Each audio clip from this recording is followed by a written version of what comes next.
সম্প্রতি সময়ে টলিগঞ্জের আলোচিত একজন তারকা হলেন দেব। মোরওভার এই তারকা তার কেরিয়ারে বেশ কিছু চলচ্চিত্রে অভিনয় করেছেন। ঠিক এই জন্য অবশ্য অল্প সময়ে দর্শকদের মাঝে আলোচনায়। বাই দ্য ওয়ে, বর্তমানে এই তারকা কোনো চলচ্চিত্রের শুটিংয়ের কাজ করছেন না। ঠিক এই জন্য অবশ্য মাত্র কয়েকদিন আগে প্রেমিকাকে নিয়ে ইউরোপ থেকে ঘুরে এসেছেন এই তারকা। মোরওভার বর্তমানে রূপকিনী মিত্র দেবের সঙ্গে ছবি শেয়ার করেছেন।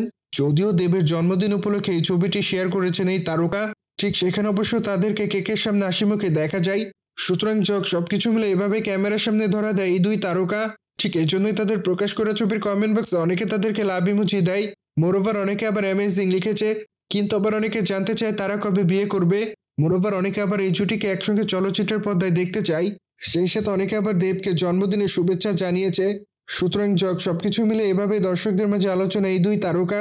বায়দ আগামীতে রূপকিনীকে অভিনয় করতে দেখা যাবে দেবের বিপরীতে। মূলত পরিচালক সৃজিত তাদের এই চলচ্চিত্রটি নির্মাণ করবেন। সুতরাং যদি সবকিছু ঠিক থাকে তাহলে অবশ্য আগামী বছর থেকে চলচ্চিত্রের শুটিংয়ের কাজ শুরু করা হবে। ঠিক এরপর অবশ্য দেব রঘু ডাকাত চলচ্চিত্রের শুটিংয়ের কাজ শুরু করবেন। মূলত চলচ্চিত্রটিতে তাকে রঘু ডাকাতের চরিত্রে অভিনয় করতে দেখা যাবে। সেই সাথে চলচ্চিত্রটিতে দেখা যাবে রঘু ডাকাত কিভাবে ইংরেজদের বিপরীতে বিপ্লবী হয়ে ওঠে। মোরওভার দেবকে প্রধান চলচ্চিত্রে সর্বশেষ অভিনয় করতে দেখা যায়, কিন্তু তার অভিনয় তার অনুরাগীদের কাছে ভালো লেগেছে। এই জন্য বর্তমানে তিনি তার চরিত্রটির জন্য প্রশংসা অর্জন করেন।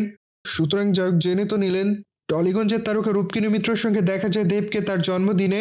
মোরওভার এই বিষয়টি নিয়ে যদি আপনাদের কোনো মতামত থাকে তাহলে অবশ্যই কমেন্ট বক্সে জানাতে ভুলবেন না। বাই দ্য ওয়ে, চ্যানেলটিকে সাবস্ক্রাইব করে আমাদের সাথেই থাকুন আপকামিং আপডেট জানার জন্য।